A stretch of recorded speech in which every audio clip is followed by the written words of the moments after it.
Hi everyone, welcome to the Cook Nook where we do recipes and reviews. And I am Angel Girl and I'm joined today by Donnie Shellshocked.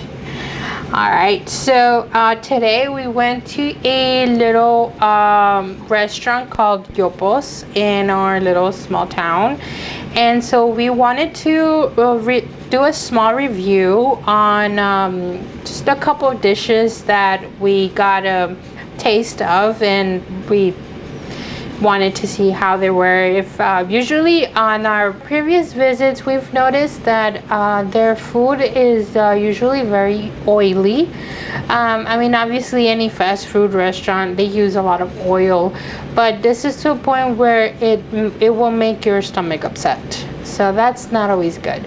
So we wanted to see if they had anything new, maybe they changed anything. So yeah, we'll go ahead and talk about the dishes that we got. One of the cool thing about this restaurant is that it's sort of the staple for our town. It's a fan favorite. It's a town favorite restaurant to go to for parties, to get-togethers. I know they started doing karaoke's, which is also pretty fun too. We gone to a couple, so it's a fun place to hang out, chill, have a couple of drinks. Have your. It's not just a Mexican restaurant. I think it's a more of a fusion between American, Mexican restaurant. So it kind of combines, I think, a little bit of both worlds. Yes, definitely. So the first thing, since it was a family affair, your brother invited us to grab some onion rings. Yes. And the onion rings are humongous. Yes, they were. Yes, they were. Oh my gosh. Yeah. Typically, your onion ring, from 2-3 Sonic. inches. Yeah, they're from these franchise small restaurants, it's always small little onion rings. These were onion crowns. I'm talking about they fit on top of my 1.5-year-old son. They were huge. Yeah. So, yeah, the thing. I loved that they were huge. However, they had no salt at all. Yes, they had no flavoring. The onion was nicely cooked. The onion was so soft. It was awesome. I love that they didn't have much of a crunch to it. It was, as soon as you bit into it, it was just a softness to it. Where it was nicely cooked. The batter was nicely cooked, but it had no flavoring. And I think if you're gonna have an onion ring there's almost the size of my face. Yeah, and I got a big face, so you can imagine the onion ring. You gotta add flavor to the breading. Come on, guys. Yeah. And I think they missed out on that. I think that onion rings could have been so good with, even if they had some type of sauce attached to it. Yes. Other than barbecue sauce. Come on, guys. I know we live in Texas, but come on, we can do other stuff than barbecue sauce. Yeah, no. Well, the thing was that we stole the barbecue from your niece. No, but they came with barbecue sauce. Oh, okay. So the onion rings came with a barbecue sauce. A honey mustard, a chipotle sauce, something like that to go with the onion rings. Yes. And just salt and pepper. That's all it needed. The batter, that's all it needed. You could have added some parsley, maybe some basil, some type of aromatic to the batter. I think that would have made it taste even better. Definitely, too. Yeah. All right, so for my main dish, I ordered the tan pequeña, which it came with 2 enchiladas, a guisado, one red taco, some fresh avocado, and rice and beans. Overall, I put the dish at a 6 out of 10, and I'll tell you why. Now, the enchiladas, they were good. They gave me nostalgia, which was awesome, because the same flavors, the same seasoning that they used for these particular enchiladas were the same particular flavorings and that they used. Everything was very similar to how they tasted when we were in school. Yeah. So they gave me a lot of nostalgia. So they were really good. They were just overcooked and a little bit crusty, and oily. Yeah. Very, very oily. I think the oil part of it came from the sauce they used and the cheese. because they were cheesy, like really cheesy. Yeah. So yeah, I mean, I think they could have done them a little bit better. I think they maybe sat too long. That's why they got a little bit overcooked. So probably getting them when they're freshly done would have been a better idea. But again, we don't know when they made them, so we go with what we got. And then it also came with a guisado. It was good, a little bit salty.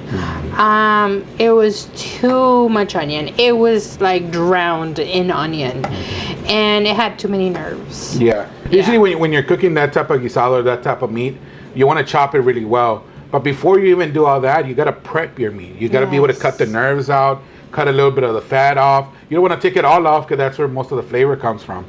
But I think that's what they missed out. I think they could have chopped it a little bit better. They could have, cleaned it a little bit better as well. Yes. So. And the red taco, it was good meat.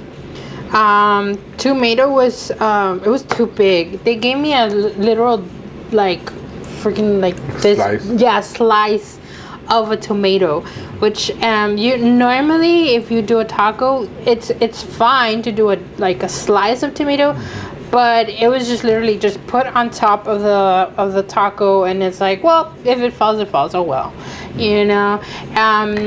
I feel like they could have diced it and put it into it, or had it put in separately. So if the guest wants to go ahead and put it on the taco itself, they can go ahead and do so. Yeah, I think they had to do a lot with whoever chopped the tomatoes up. I think they didn't chop them. They were probably in a hurry or whatever reason.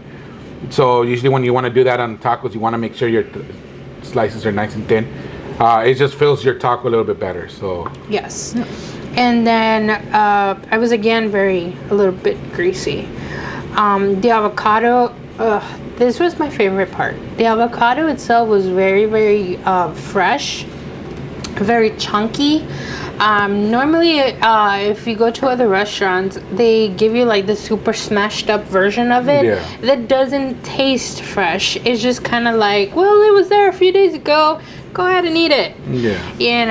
But it was very fresh. It was really good. Obviously, it just needed a little bit of salt, and it was perfect. I ate it along with my rice and beans, and I think I also put some on my taco. It was awesome. I loved it. And then I also had the rice and beans. The rice, they put a lot of rice. And a fourth of the plate itself was just rice.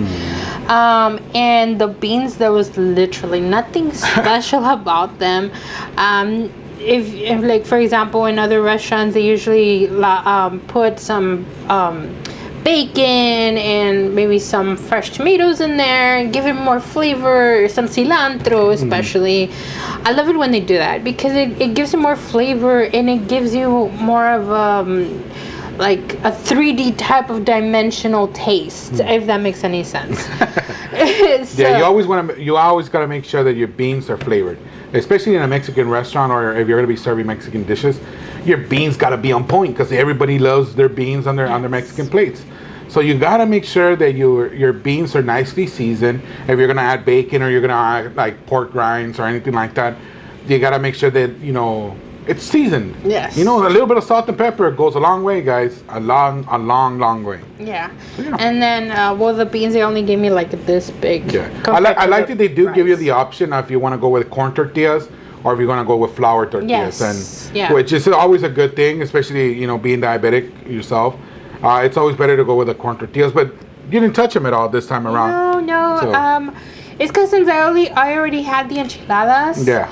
And then the taco itself was already a crunchy taco. So yeah, exactly. Those were your 3 tortillas already. So pretty much. Yeah, yes. Being diabetic, you gotta count. You gotta make sure what you eat, especially carbs wise. You gotta be careful what you eat and what you don't eat. Her dish having a lot of rice, kind of hurts her diabetes. Yeah. Having 3 tortillas, corn tortillas, it's already pushing it. So we always try. That's why we're doing a lot of restaurants that we wanted to see what diabetics can eat and cannot eat in the restaurants themselves. Yeah, they do have a healthier option, which I've tasted, and I've gotten the option of getting that particular plate, which I believe includes grilled chicken with some veggies, and I think it also comes with white rice. I haven't gotten that one in a long time, so I'm not sure if anything has changed. And that one was really, really good too. It was, I didn't have the stomach for it this time. Yeah, like I appreciate the effort on getting healthier options. Yeah. That was very That's always a plus in a restaurant that offers healthy choices for individuals, especially heavy on the side, like on the side. It's always good to see what options they have for and then healthy versions. We normally always also order like chicken fajita or something other like more random. You know what I mean? And this time it's like, well, I wanted to know what was new. We want to be a little bit more diverse with our food. Yes. So we wanted to try a couple of different options on the menu.